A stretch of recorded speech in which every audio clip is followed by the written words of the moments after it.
Hello, everyone. Welcome to the Digitization Fundamentals webinar. My name is Rima Ghanem, and I will be your moderator. Our webinar today is the second in a series of 6, addressing the topic of digitization. If you missed the first episode, Making the Case for Digitization, and would like to hear more about the shifting trends in online access and how to approach a digitization project, it's available for you on the Lucidia website under the Resources section.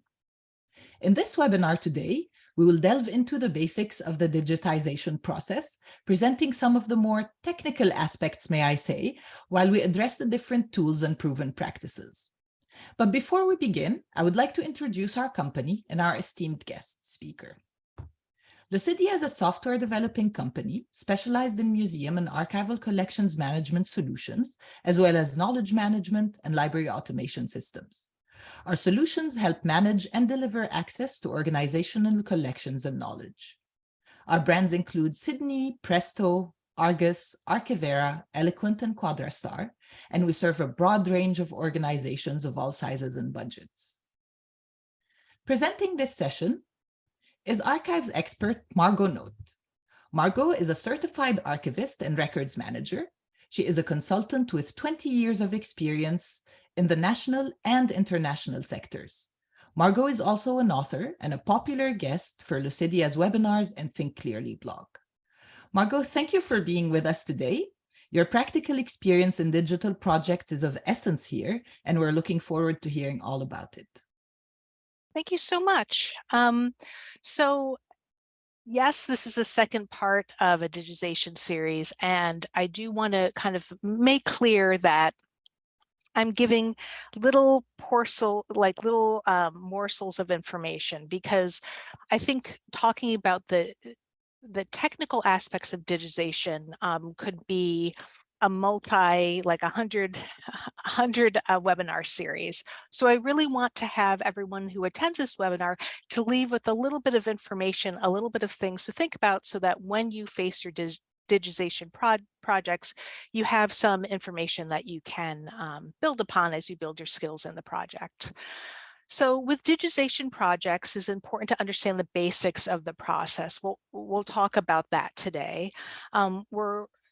And part of those projects too is both the intellectual and physical nature of the materials. So obviously you have the physical nature of the materials, their dimensions, their conditions, what they're made of, their formats, how rare they are, how fragile they are, but also the intellectual information about those materials. So that's what's so helpful about digitization, is that you can have this digital surrogate, but then you can also have kind of the intellectual information about the materials, the metadata. And when we do digitization projects, we have to think about the current users and uses that we have, as well as potential audiences and uses that we can meet with the project. So it's a way of both kind of taking care of the present and also thinking about the future. And of course, with all digitization projects, we have to think about description, how we're describing things, and then how the users are ultimately delivered these materials. So yes, today we're going to be doing an overview of kind of these broad issues.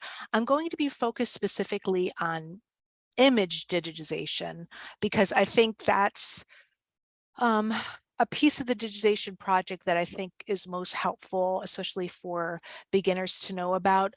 There's other aspects of digitizing other formats like AV. Digitization is its whole other beast.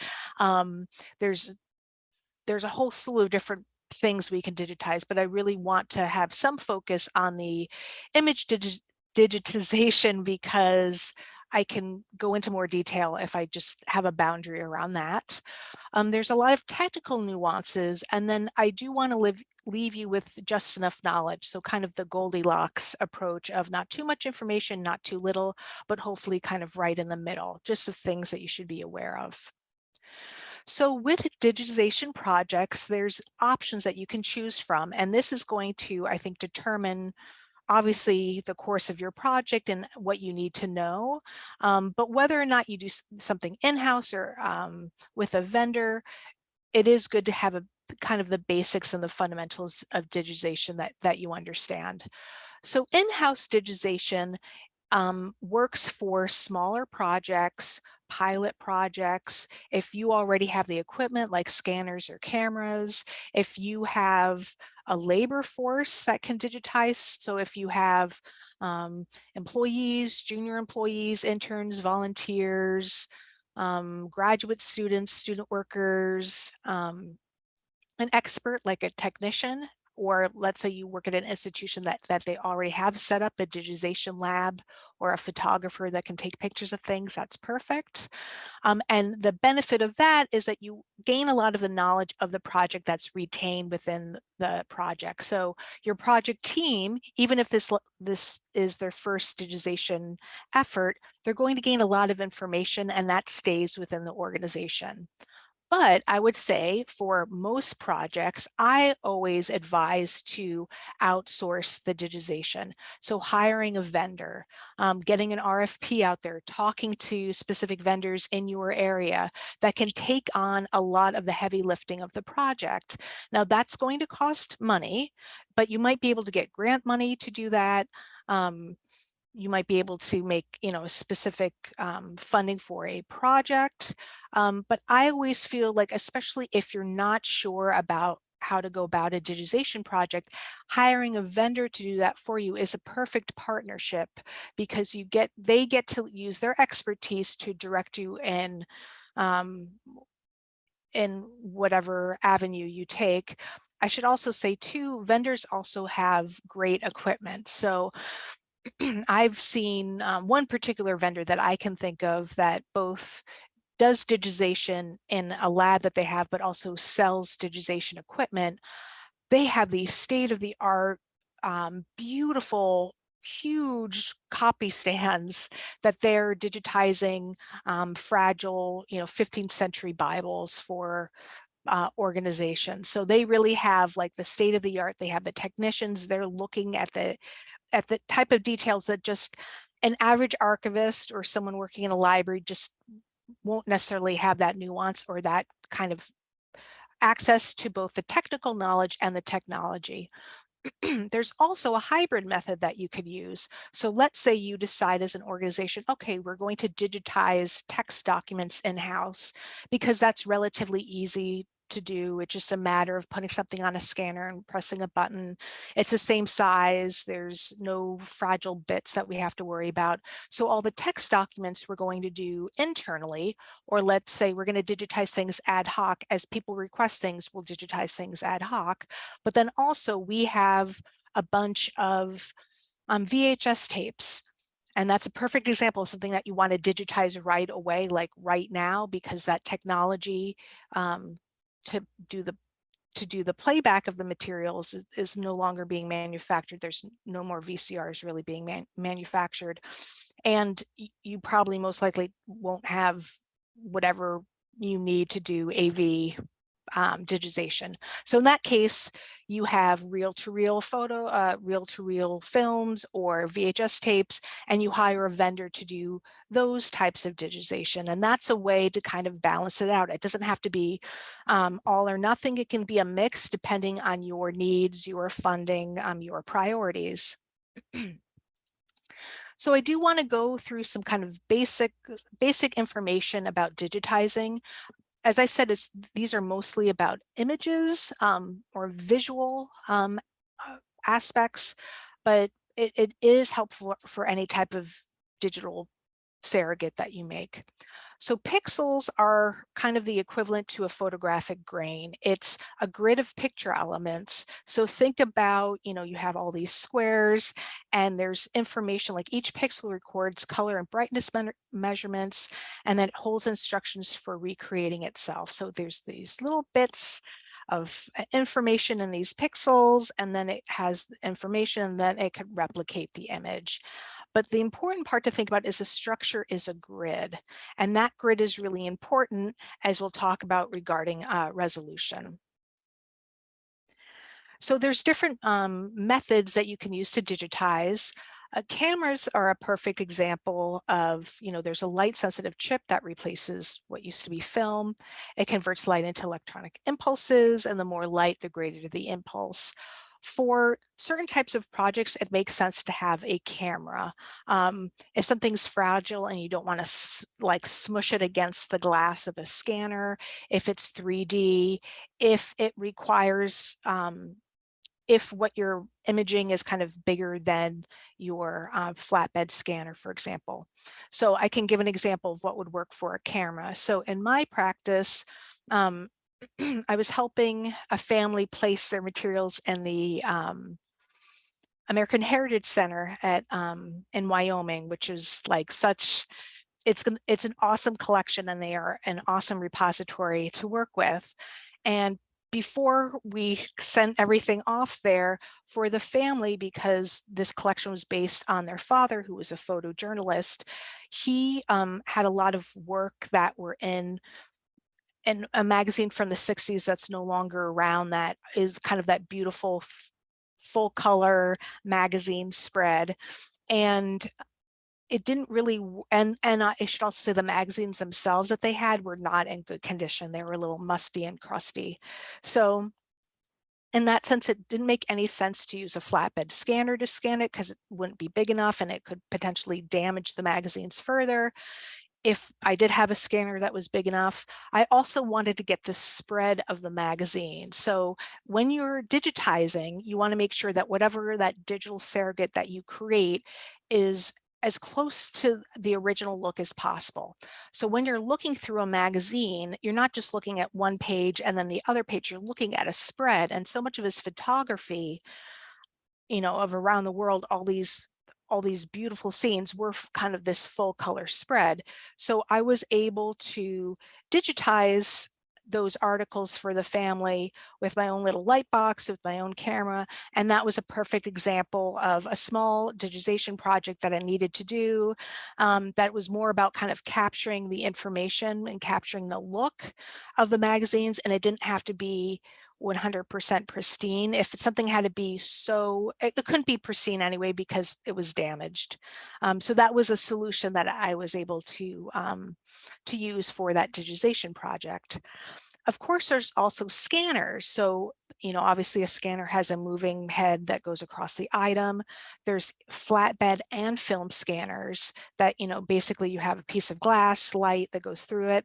When you're digitizing, you want to avoid, for the most part, feeding scanners. So think about in those big modern copy machines, they do have the capability of, you can put a stack of papers in and it can be, it goes through that feeder and then it gets digitized. Now that's okay if you have a stack of papers that it doesn't really matter if, let's say, they get jammed in there. Or when I go to the doctor and I have to sign a form, she has a little, handheld scan feeder thing.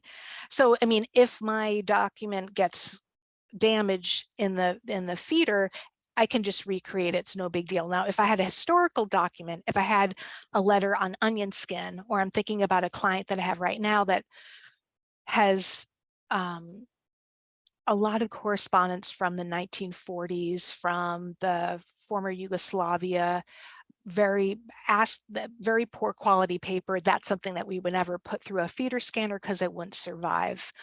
But you can use a flatbed or film scanner. And what's interesting here in this image is that there's a book scanner. So it's some libraries, for researchers, like I know at the Watson Library at the Metropolitan Museum of Art, they have these great book scanners that are made to look at books, to quickly scan it. Usually maybe there's a cradle that would hold up the book, and it's positioned that it has perfect images, perfect reproductions of whatever you want to scan. And the only thing I'll say with this picture is that cup of coffee, if you're scanning, don't have a cup of coffee there, have it somewhere else so it doesn't spill. So dynamic range is something else to think about. So dynamic range is a span, the difference between lightest light and the darkest dark. And the higher the dynamic range, the more shades are represented. So there's a certain limit to what that dynamic range is going to be based on monitors, and also based on the human eye, we can only see so much of a difference of color. I read somewhere, which I think is so interesting, that the human eye can, the color that it can distinguish the most kind of dynamic range with is the color green, which makes sense that that's part of our evolution, that we would have to be able to distinguish between all different colors of green to realize, let's say, if something, you know, is this plant medicine or is it poison? Kind of beautiful when you think about the technology of the body. But dynamic range is an important factor to think about because, again, as I said before, we want that digital surrogate to look as closely to the original as possible. So if the original has a lot of differentiating color in it, we want to make sure that we replicate that as well. I'm just going to take a sip of water. Another aspect to keep in the back of your mind is bit depth. So that's also known as color depth or sample depth. And it's a number of bits determines how many colors appear. So the higher the bit depth, the broader color range and the bigger file size. So we want to make sure that we're using a bit depth that, again, replicates the original, but doesn't necessarily have to be overly. If it's too much, our eye can't distinguish it and it just makes a bigger file size. So, and I'll walk through some kind of common examples of this. So one example is an 8-bit grayscale.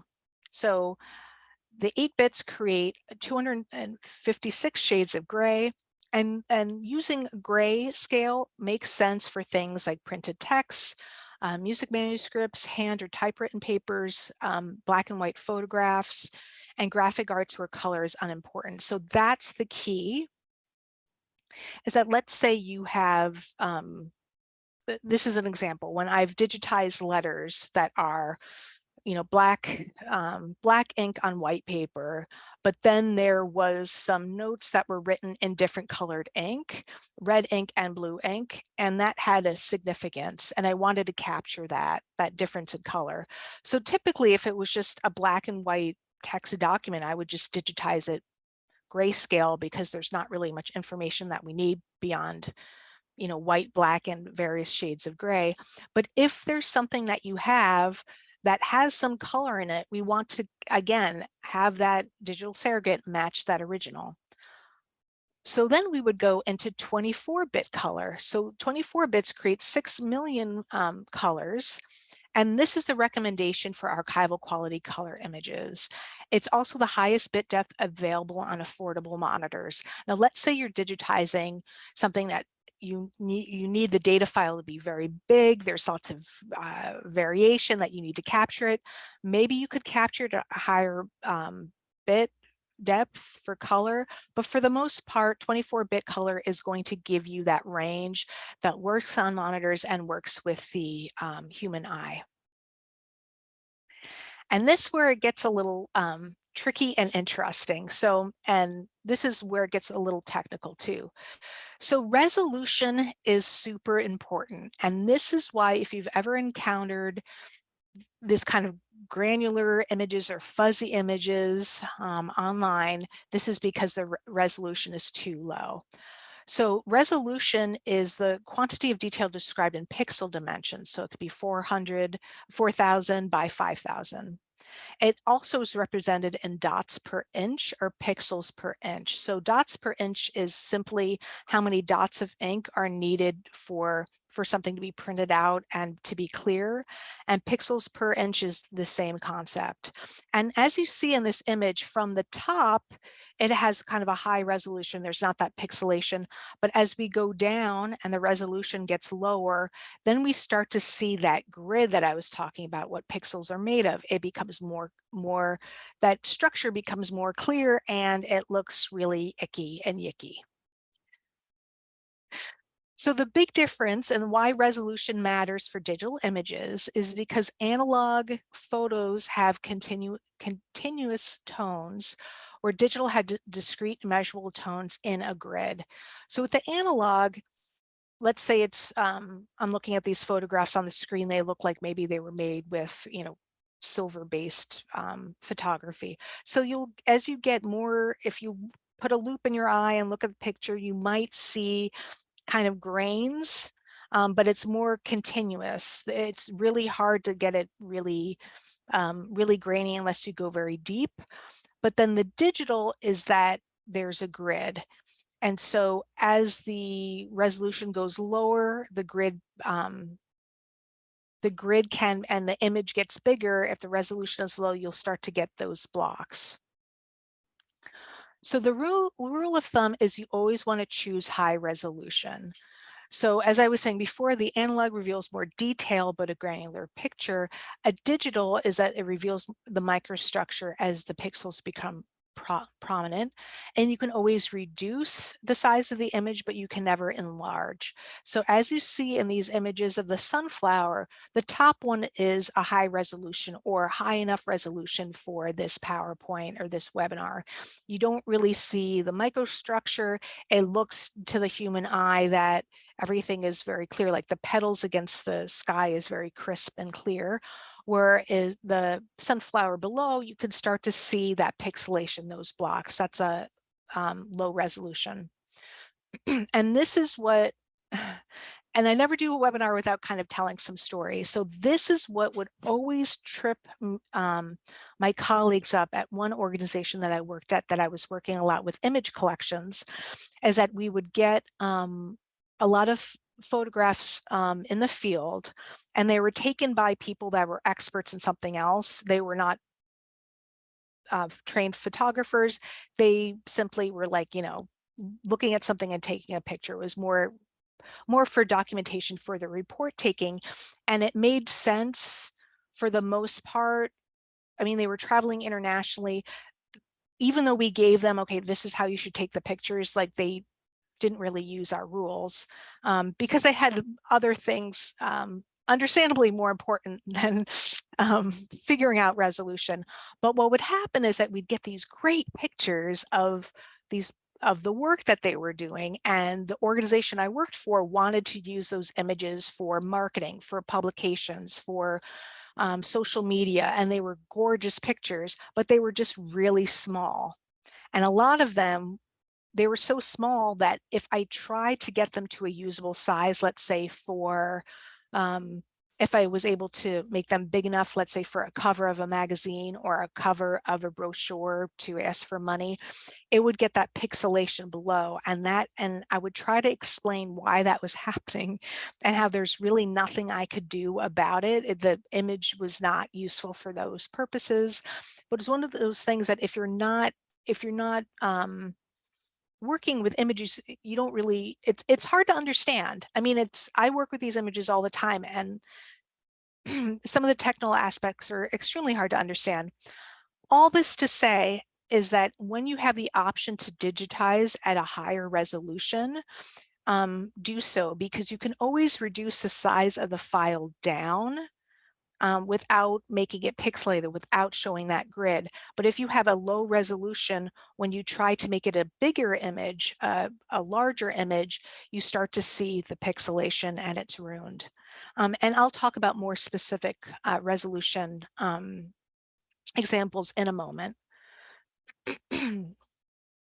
So selecting resolution, it really depends on the image's desired uses in the long term. So for example, if you just need something quickly digitized to show undergraduates in a class, and it's kind of a quick and dirty scanning project, or you just want to give people some information, it doesn't really matter the resolution, low res is fine, it's usable.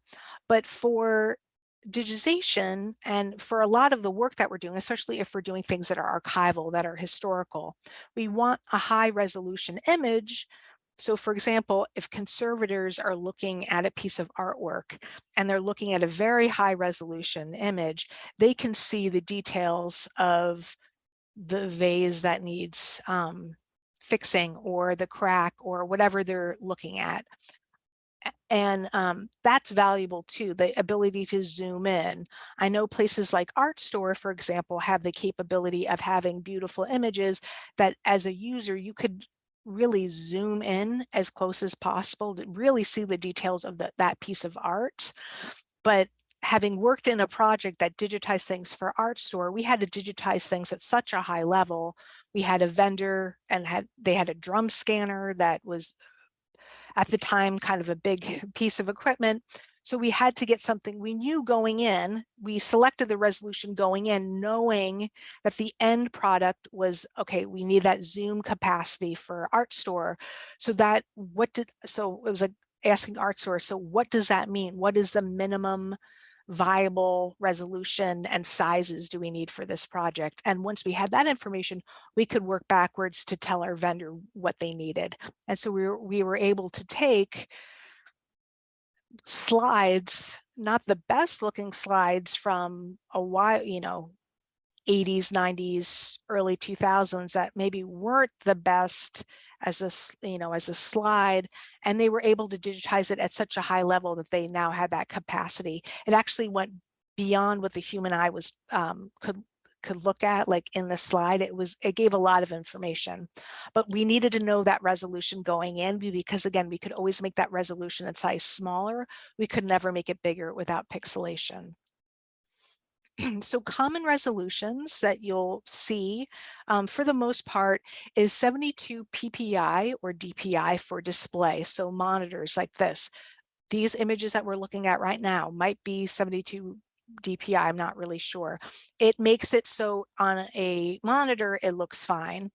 And then if you want to print something, so let's say you have a digital image that you want on your magazine cover or your brochure or whatever you're printing out, we need it to be at least 300 ppi or dpi for printing. So just two numbers just to keep in the back of your head that will come up in a project. So something else to think about is having two versions of each image. And there's a reason behind the madness. So so it's master and access images. So the master is the archival copy. This is the high resolution, high file size image that we don't touch. And I'll explain that in a second. And then the access copy. So this is distribution copy. So this is what we would send to people. This is what we'd have on our website. This is how we would, send it. Rather than sending this big master file, we have these smaller access files that people can use. And the best way that I can describe it is thinking about fine china and paper plates. So your master files in a digitization project are your fine china. They are big, heavy, expensive, not used that frequently, and kind of put away in a china cabinet. In this case, someplace on the server where it's backed up and it's preserved. But the access copies act as kind of paper plates. They're easy, they're disposable. If something happens to them, if they get damaged, it's no big deal. You can get more paper plates, it's not a problem. And so that's kind of the best way that I've found to kind of describe the difference between master and access images. So the master is the highest resolution possible. It can be digitized at 600 to 300 dpi, typically what I've seen, and then it's saved as a TIFF file. And I'll talk about these file formats in a second. For the most part, images that are master should be saved as a TIFF file. And then access copies are for online delivery, for websites, emailing a colleague, social media for the most part. It's digitized at 72 dpi and makes it smaller and easier to send. So you're not sending these massive images through email, you're sending a smaller image, and it's saved as a JPEG. And JPEG is a file format that almost everyone has access to. It's very easy to use. And that tends to be the default. So the reason that we're doing these two different versions and why we're digitizing at a high resolution to make smaller copies is that the goal really is to digitize once. If you digitize things properly at the right resolution, with the right requirements that you need for your project, you only have to do it once, probably in the lifetime of the object. Now, let's say some big technological thing happens, and who knows what that might look like. Yes, maybe you have to digitize it again if it's like a hologram that's 3D, that who knows what's going to happen in the future. But for the most part, if you're doing things correctly, you will only have to digitize once in the lifetime of at least your tenure and maybe the tenure, the lifespan of the organization. And we digitize once because we do a high resolution image, and then we can use that to make those smaller images. So compression is another technical aspect to be mindful of. So compression reduces bytes to represent data. It reduces memory to store images. And there's two strategies that I'll talk about: lossy, meaning it loses, and lossless. And that's a mouthful. So lossy versus lossless. What do I mean by this? So lossy means that data is lost over time.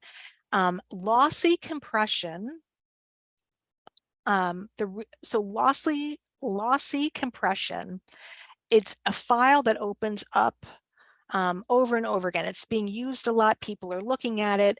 And every time it's being opened up, a little bit of data is kind of lost and it's compressed. And so the reason that that happens is that it makes it be a smaller file. So it's much more accessible, much more easier to use because of that compression, and makes it just more efficient. Just think about even how the human body works. We get really efficient. So if you're used to jogging 3 miles every day, then if you have a weight loss goal, your body adjusts to it and it gets used to it. So that's the same thing with like lossy. It just, over time, it gets more efficient and it loses information. But lossless is the data remains the same. So typically that means the files are bigger, and then the lossless compression makes it every time you open and close, you keep that same data. So it's stable, and that's helpful for maintaining the quality of that image over time, but it creates a much bigger file and sometimes a cumbersome file because it has no loss and it's at that high level. So just to reiterate, because I know this is getting a little bit in the weeds, lossy is discarding the least significant information to create smaller file sizes. And I'll show the picture of the line in the next slide too. It reduces the quality for more storage, should not be used for archives, for the master files, nor when quality is essential. Now, going back to my previous incident that I was talking about with the image collection, I had files that were both TIFF and JPEG, or lossless and lossy. And I noticed that every time I used the JPEG that had that lossy compression, I'd open and close it. Those JPEGs, those files over time started to look not good because they had that lossy compression. They were losing that data and they were getting more, there was more artifacts. It was looking stranger, but that was the type of the compression is, you won't see that difference for years, but it's definitely there. So what I saw is that for images that were maybe frequently used or digitized maybe 10 years prior, you could really start to see the effects of lossy compression. So if you now look at the lion here, this is lossless. This is a clear image of a lion. And then going back, this is lossy. So see those artifacts, those weird little kind of blotchiness, that's what's happening over time with those images. So this is what we want. We want lossless. We want, again, that digital surrogate to match what that original looked like. So lossless compression is identical to how it was before. It still might be too large for dissemination. That's what I found. When you're using this compression that really does capture things over and preserves them over time, it just creates a big file. It supplies efficient storage for archives, and it's for information that must be preserved. So if we're in archives that does wildlife photography, or a zoo, or some other instance where we're protecting lions, we want this image on our brochures, not this image. There's such a difference in the clarity of that image. So as I said, the future problems, lossy compression produces artifacts over time. It accumulates over generations. You might not see it right away, but you will eventually see it. And especially, you can see it in images, but where you have text or line illustrations, that's where the artifacts, I find, get much more obvious much sooner. The text just looks, it fills with those artifacts. It just doesn't look clean. It doesn't look clear. And so what you want to do is have that master file and then generate those access files. So anytime I encountered, at the previous instance I was talking about, anytime I saw an access file that looked like it was corrupted or not as clear, I just would go back to that master file and then create a new smaller file from that master file, and it was back to normal again. And I could still use that access file, send it around to people, open and close it as much as I wanted. And once that started getting the artifacts, I would just create a new one. And again, those artifacts are something you might not see right away, but in the lifetime of a project or a lifetime of an institution, you will. So when we're digitizing, we also want to think about file formats. How are we digitizing things so that they're going to be usable years from now?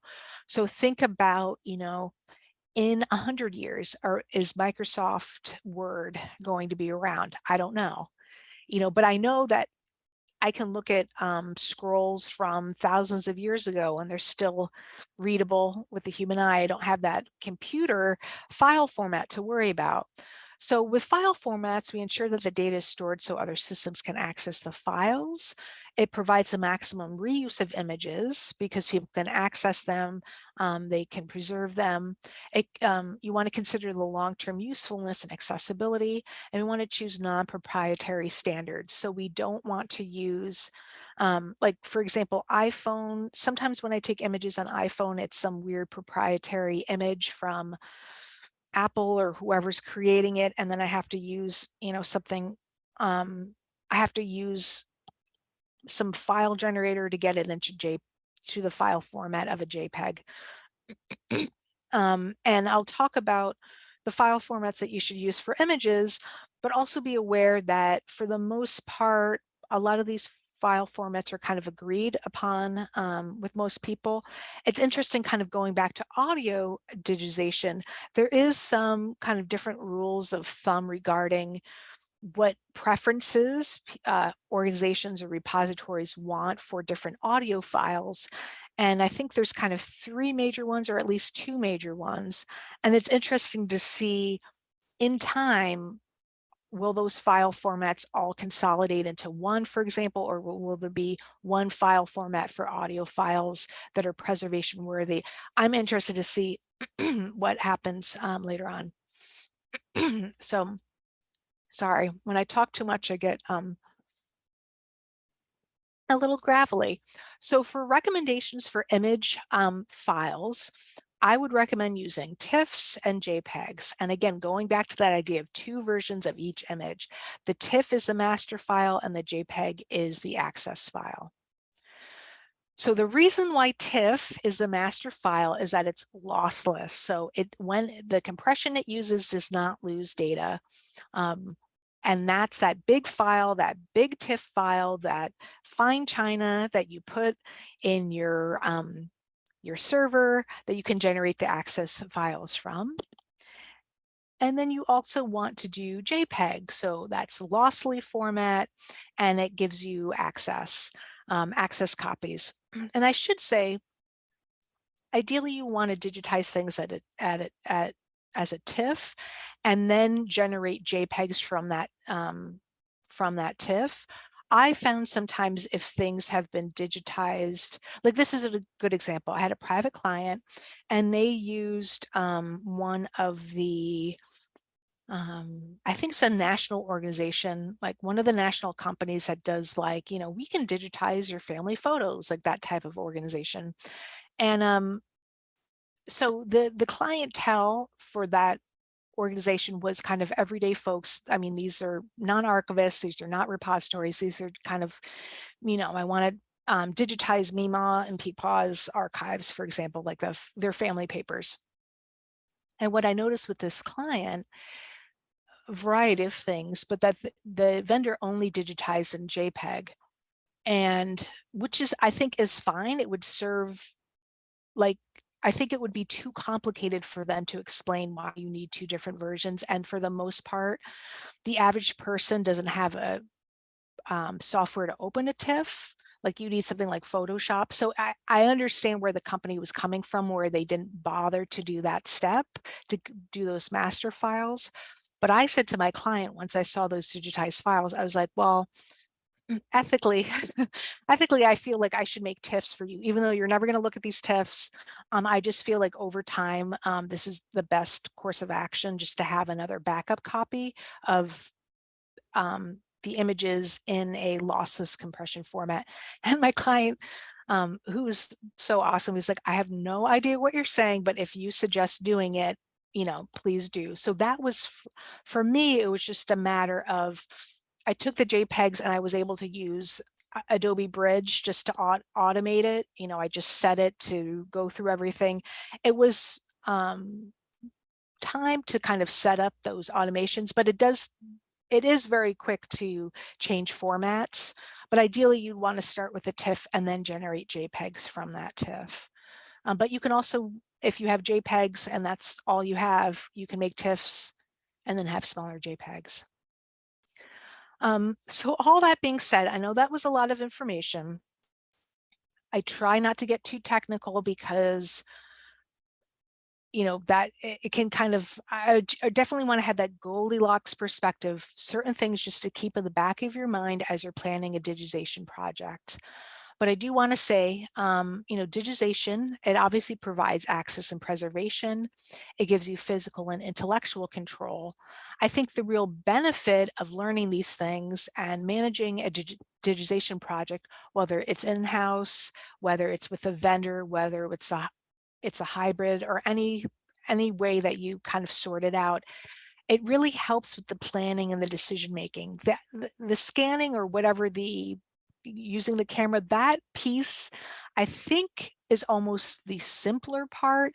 It's making those decisions and planning that I think is important for us as archivists to know. And that's why I'm in one part, presenting this series. It's a technical process. Obviously, you have to have some knowledge of technology, and it's performed by experts. So whether that's a vendor who is your partner and your expert, whether it's in-house that you're learning these skills yourself, it really is something that requires some expertise. It's simply not simple as just kind of slapping something down on a scanner or putting something through a feeder and just saying you're done. There's a lot of thinking and planning that goes into the digitization project, before, during, and after. And with that, I wish you best of luck with your projects. Thank you so much, Margot. These are definitely helpful tips, I would say. To our audience, if you're starting your own digitization project, we suggest you Margot's newest publication, The Digital Decisive Moment, Transformative Digitization Practices. In this book, you'll find all the recommendations that Margot highlighted today and more, like defining your project needs and managing your digitization process. You can benefit from this resource by downloading your own copy at lucidia.com/thedigitalDecisiveMoment. And if you have any questions, comments, or would like to contact Lucidia or Margot, the details are on the screen. We're always happy to hear from our audience. Now, on behalf of the Lucidia team, I thank you all for attending today, and until next time.